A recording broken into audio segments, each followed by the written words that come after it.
If you've seen me talk about grinding, you know how great I think these CBN wheels are.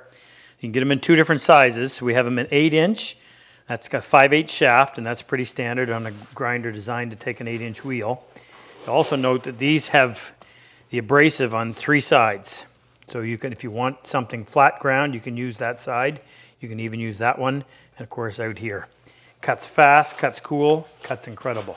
Now, if you have a smaller grinder, a 6-inch, it comes with a 5/8 shaft, but a lot of 6-inch grinders have a 1/2-inch shaft. So you can get this bushing, and all you do is slide that in, and then when you mount it, that centers it for you, and away you go.